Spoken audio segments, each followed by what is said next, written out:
गांव और फूलों की कहानी। पहाड़ों की गोद में बसा एक प्यारा सा गांव था। गांव छोटा जरूर था, लेकिन वहां के लोग बहुत नेक और मेहनती थे। उनकी जिंदगी सादी थी, मगर दिल में प्यार और अपनापन भरा हुआ था। गांव के चारों ओर हरे भरे खेत फैले हुए थे और बीचों बीच एक पुराना कुआं था। उसी कुएं के पास एक फूलों का बगीचा था, जो पूरे गांव की पहचान बन चुका था। बचपन की महक।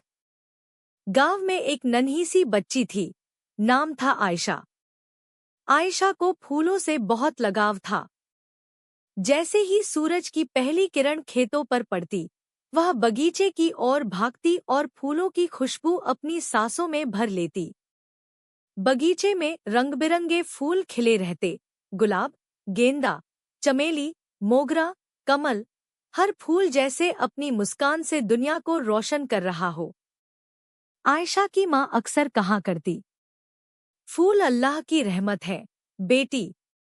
ये न केवल आंखों को भाते हैं, बल्कि दिल को भी सुकून देते हैं। हर सुबह आयशा बगीचे से एक ताज़ा फूल तोड़कर माँ के बालों में सजा देती। यह दृश्य गांव के सब लोगों को बहुत अच्छा लगता। गांव की जिंदगी। गांव के लोग सुबह से खेतों में काम करते और शाम होते ही थकेमांदे लौटते। मिट्टी की पगडंडियां हर रोज उनके पैरों की आहट से गूंजती। सुबह मुर्गे की बांग से नींद खुलती और शाम को दियों की टिमटिमाती रोशनी से घर रोशन हो जाते। हर घर के सामने छोटे छोटे गमले रखे होते, जिनमें लोग फूल लगाते। लगता था मानो पूरा गांव किसी महकते पर्दे में लिपटा हो। गांव में एक बुजुर्ग थे, सब उन्हें बाबा हलीम कहते।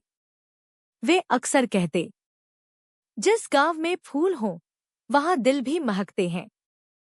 फूल हमें सिखाते हैं कि आंधी और धूप चाहे कितनी भी तेज क्यों न हो, मुस्कुराना नहीं छोड़ना चाहिए। मुश्किल वक्त। लेकिन वक्त हमेशा एक सा नहीं रहता। एक साल बारिश बिल्कुल नहीं हुई। खेत सूखने लगे, नहरें खाली हो गईं और जानवर प्यासे रहने लगे। गांव के लोग परेशान हो गए। फिर भी फूलों का वह बगीचा खिला रहता। आयशा रोज वहां जाकर फूलों से बातें करती, जैसे वे उसके दोस्त हों।